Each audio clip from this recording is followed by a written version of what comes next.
This is the Agribusiness Report. I'm Tony St. James, and we're joined today by Tanner Beymer. Tanner is Director of Government Affairs and Market Regulatory Policy with the National Cattlemen's Beef Association, NCBA, in Washington, D.C. Tanner, great to see you. Thanks for having me, Tony. Hey, little background on your path from home and growing up to NCBA today. You bet. I grew up on a very small operation in southern Idaho, about 10 miles south of Twin Falls. I had a brief stint as an auctioneer. I had my own auction company and transacted quite a bit of cattle in my time, and went to the University of Idaho to study agricultural economics. And after a brief stint in political campaigns and state legislature lobbying back home in Idaho, I came back to Washington to join NCBA and the Public Lands Council. Then about 6 months ago, after my predecessor left, I actually moved over to take over the markets portfolio. And that was right at the height of COVID, right at the height of all the supply chain disruption. So it was a bit of an interesting time to come into this portfolio, but I really enjoyed the ride. So your background really prepares you well for dealing with the idea of markets, and especially when we're talking about the challenges right now inside the cattle market. So I'm just going to tee that one up for you. Where are we right now? You know, that is the evergreen question in cattle markets is where we're at. You know, I mean, obviously COVID-19 brought about a bunch of supply chain disruptions, which led to, at the height of it, about a 40% drop in packing capacity nationwide. And that inevitably led to a spike in boxed beef prices and a sharp decline in fed cattle prices. As we've started to see some regional reopenings and some minor relaxations in social distancing protocols at some of these packing facilities, we've seen capacity come back up, and those prices have started to normalize for what is expected this time of year. But I wouldn't quite say we're out of the woods yet. Some have predicted a resurgence of COVID this fall, and we're monitoring that situation very closely, both the cash prices, the futures market, and that's just kind of a constant monitoring. And then obviously the big topic of conversation is price discovery, and as what role negotiated trade in the fed cattle space plays in contributing to price discovery. There have been a lot of conversations about what needs to happen, and a lot of passionate opinions on both sides, which were really accentuated by COVID. But ultimately in Denver at our summer business meeting, the Live Cattle Marketing Working Group, which has representatives from all of NCBA's 46 state affiliates, deliberated for over 6.5 hours. There were kind of two conflicting policies that were out there being talked about with respect to price discovery, but by the time the dust settled at the end of that 6.5 hours, they'd really come together to give us a path forward on price discovery, and we ended up passing a unanimous policy out of the Live Cattle Marketing Committee as well as the NCBA Board of Directors. And what that policy did is it set up a working group of NCBA producer members and tasked them with identifying a voluntary path forward to increasing negotiated trade throughout all of the cattle feeding regions. And the theory is that will increase price discovery, give us big enough sample sizes of negotiated volume to give us a sense of where the market is at any given time. That policy also says that in the event that a voluntary path forward doesn't work, NCBA is going to pursue legislative or regulatory solutions to that end. So that working group has been hard at work. We had a meeting just today. We've been meeting twice weekly to come up with that plan. We expect the policy outlined October 1st is the deadline for coming up with that plan. Here we are at the end of September, and as of right now, we are on track to fulfill that obligation. We'll be watching for that very closely. We're also watching something else happen at the other end of the street. And we're talking about Congress at this point.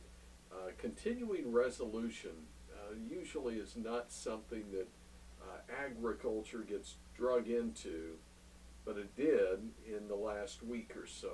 What happened, and why is the cattle industry watching this very closely? So every year the government has to pass an appropriations bill. There are actually 12 appropriations bills that typically in recent years have kind of been consolidated into what we call an omnibus appropriations package. And that has to be passed before the end of the government fiscal year, which is on September 30th of every year. That's fast approaching.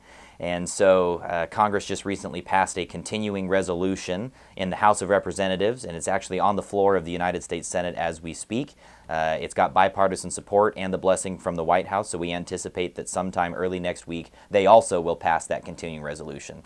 What that does is it kind of kicks the can down the road to December 11th, which is when they will have to pass a full appropriations package in order to fund the government. What's interesting about this particular continuing resolution is that it does extend some of the existing appropriations waivers that we have. For example, in the transportation space with respect to hours of service and electronic logging devices, we've seen some exemptions that were passed in the last appropriations package that were extended as part of this CR. But what's not typically included in the appropriations process is the extension of the authorizing side of Congress's duties.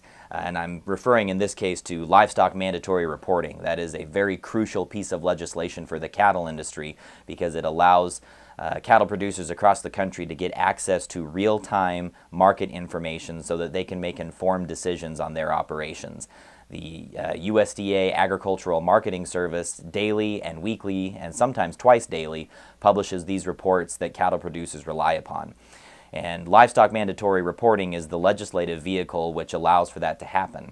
And every 5 years we have to reauthorize livestock mandatory reporting. And the current LMR is scheduled to expire on September 30th. And unfortunately, some of our friends in the livestock community have not been able to reach consensus with other stakeholders on some of the changes that they would like to see made. Those negotiations were somewhat interrupted by COVID-19, and so they need a little bit of extra time before we're ready for another full 5-year reauthorization. So in this continuing resolution, there is a temporary extension of LMR through December 11th, which will give all the parties some extra time to negotiate. That's absolutely critical because if LMR expires, there is nothing to compel beef packers or other fed cattle or feeder cattle market participants to report that data to AMS. So that was a very important thing that we saw in the continuing resolution. We are glad that that is on track to pass before the September 30th deadline. You've mentioned a couple of times COVID-19 or coronavirus and some of the challenges that it's presented for, at this point, everybody and every industry. And I'll wrap it up with this: Coronavirus Food Assistance Program, or CFAP. You had the original CFAP, which just recently the deadline came for applying for those funds. We are pretty sure at this point USDA will not spend all of those funds. And so then we also tee up CFAP 2.0 or CFAP 2. How does all of this work together, and what's the cattle industry watching?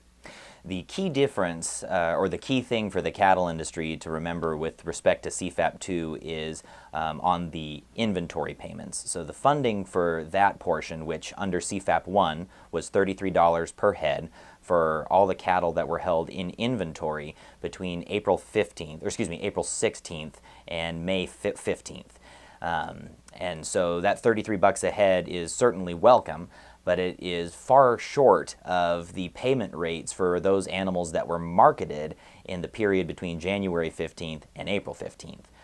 We were disappointed that USDA didn't take this opportunity to fix that April 15th deadline, because certainly during April and into May, and in some cases into June, those markets were not at equilibrium. There were still a lot of disruptions in the supply chain, and so the effects of those that marketed cattle in that window were also very high.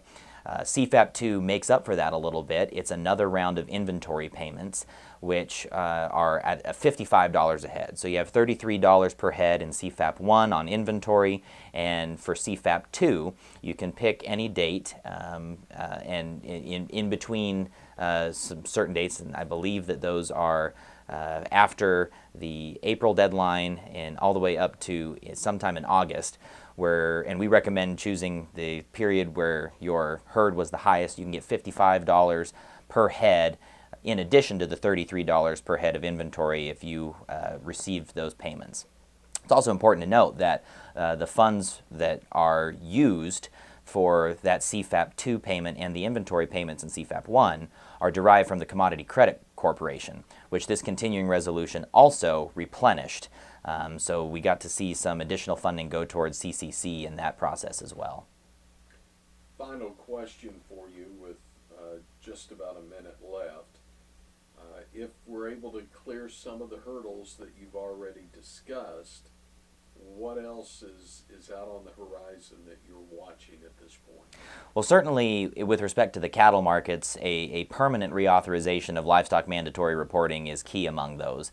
That, like I said, that is a critical program for our members and cattle producers across this country, and the continuing resolution was only a temporary solution. It's a Band-Aid, if you will. We still need all of the livestock community to conclude those negotiations with each other and with Capitol Hill so that we can move forward with livestock mandatory reporting fully reauthorized with certainty for the industry for the next 5 years. And with respect to the policy that I mentioned regarding price discovery, we rely heavily upon that data that is provided to us under LMR to be able to keep track of the progress that we're making with respect to negotiated trade throughout the regions. So LMR is going to be top of list in terms of priorities in the cattle market space for NCBA going through the end of this Congress. Great to see you. Thanks for your time. Wish you the best. I appreciate it, Tony. Thank you. Tanner Beymer is Director of Government Affairs and Market Regulatory Policy with the National Cattlemen's Beef Association, NCBA, in Washington, D.C. I'm Tony St. James. It's the Agribusiness Report.